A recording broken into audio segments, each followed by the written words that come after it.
నమస్తే అండి, మీ పేరు? నా పేరు జగదీష్ అండి. ఏం చేస్తుంటారు? ఏమండి? ఏం చేస్తుంటారు? నా కాలేజీలో కెమిస్ట్రీ లెక్చరర్ అండి. ఇక్కడ మైలవరం నియోజకవర్గం మాది యాక్చువల్లీ మా నేటివ్ ప్లేస్ ఏలూరు అండి. నేనైతే ఇక్కడ 2 years నుంచి ఉంటున్నాను. ఇక్కడ మైలవరం నియోజకవర్గంలో ఎమ్మెల్యే గారి మంత్రి దేవినేని ఉమా గారి పనితీరు ఎలా ఉంది? దేవినేని ఉమా పనితీరు ఎలా ఉందంటే ఒకటండి, ఆయన భారీ పరిశ్రమల నీటి మంత్రి అయ్యాడు. కేంద్రం నుంచి నిధులు వస్తున్నాయి. మోడీ అండి నిధులు ఇచ్చాడు. చంద్రబాబు మనకి బాగా నమ్మకస్తుడు, ఆయనకి పక్కన పెట్టుకున్నాడు, తీసుకుని దోచుకోమని చెప్పాడు. అది తర్వాత ఏంటంటే ప్రత్యేక హోదా ఇవ్వాలంటున్నాడు. మోదీ ఇచ్చిన నిధులకి ఈయన లెక్క చెప్తే ఆయన ఏదో ఇస్తాడు.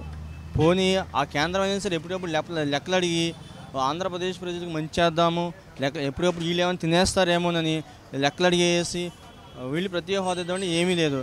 ఏంటంటే ఫైనల్గా అల్టిమేట్గా ఏం జరుగుతుందంటే ప్రజలను మోసం చేస్తున్నారు రాజకీయ నాయకులందరూ. అది జరుగుతుంది. ఇంకా ఈ పరిధి అయితే ఏం బాగాలేదండి. మినిస్టర్ అంతకుముందు ఎమ్మెల్యే ఉన్నప్పుడు పర్లా బాగా చేశాడు, కానీ ఎప్పుడైతే వన్స్ మినిస్టర్ అయ్యాడో ఆయనకి దోచుకోవడం ఎక్కువైపోయింది, ప్రజలను పట్టించుకోవడం తక్కువైపోయింది.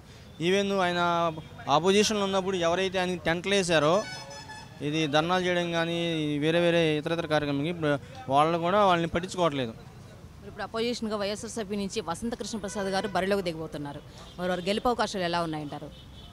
ఒకటండి, ఇంకో విషయం ఏంటంటే జగన్ గారి పాదయాత్ర కొంచెం అందరికీ పాజిటివ్ అయిందండి. ఎందుకంటే ఇప్పుడు ఆయన చంద్రబాబు నాయుడు ఏదైతే హామీలు ఇచ్చాడో అది ఏది నెరవేర్చకపోగా ఎన్నికల ముందు ప్రజల్ని మభ్యపెట్టడానికి ఏదో కాకమ్మ కహానీలు చెప్పినట్టు హామీలు ఇస్తున్నాడు. సో దానివల్ల ఏముందంటే ప్రజలు ఆయన ఉన్నటువంటి నెగిటివ్ ఇంకా పెరిగిందండి. సో పెరగడం వల్ల ఇప్పుడు వసంత కృష్ణ ప్రసాద్ గారు ఏం చేస్తారో ఏం చేయరో అది పక్కన పెట్టండి.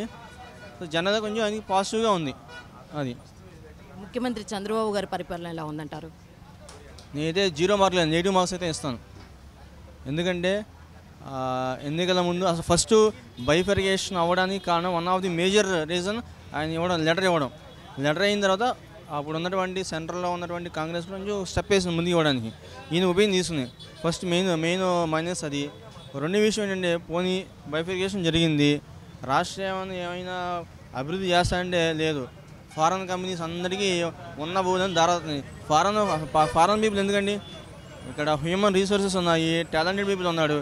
ఇది ఆంధ్ర నుంచి మనకి మైక్రోసాఫ్ట్ అధినేత పంపించాడంట. మరి అదే మైక్రోసాఫ్ట్ ఇక్కడ ఆంధ్రాలో తయారు చేసి ఇక్కడే ఆ మైక్రోసాఫ్ట్ కంపెనీలు పెట్టవచ్చు కదా, అలా పెట్టలేదు. ఏంటంటే ఏం లేదు.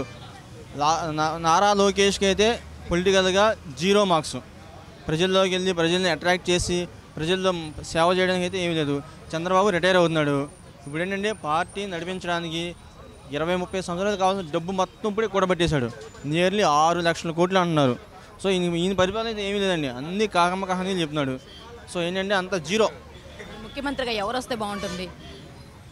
ముఖ్యమంత్రిగా ప్రజెంట్ అసలు యాక్చువల్గా ఏంటంటే నేనైతే ఏ పార్టీకి అయితే మద్దతు ఉందండి, తెలుగుదేశం కానీ వైఎస్ఆర్సీపీ కానీ జనసేన కానీ భాజపా కానీ లేదా కాంగ్రెస్ ఎవరికైతే మద్దతు ఇవ్వను.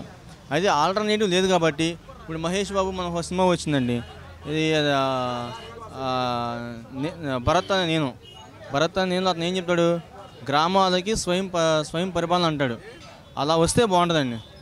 ఇది కాకుండా ఉన్న వాళ్ళు బెటర్ ఏంటంటే కొంచెం ఎలాగో వైఎస్ఆర్సీపీ జగన్మోహన్ రెడ్డి. నేను జగన్ పార్టీ కాదండి. అది ప్రధానమంత్రి మోడీ గారి ప్రభుత్వం ఎలా ఉంది?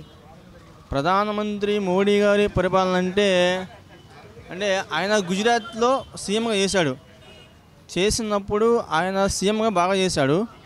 కానీ అంతే ఎక్స్పెక్టేషన్ పెట్టుకుని ఆయన ఇండియాకి పిఎం అయ్యాడు. అంత ఎక్స్పెక్టేషన్ ఆయన రీచ్ అవ్వలేదు. ఇంకా ఈ డిమానిటైజేషన్ అని కొంచెం రాఫేల్ అని కొంచెం డ్రాబ్యాక్స్ ఉన్నాయి ఆయనలో కూడా. అదండి. ఓకే, థ్యాంక్ యూ అండి. ఈ వీడియోపై మీ విలువైన కామెంట్స్ని మాతో షేర్ చేసుకోండి. అండ్ ఇంకో విషయం, సబ్స్క్రైబ్ చేయడం మర్చిపోకండి.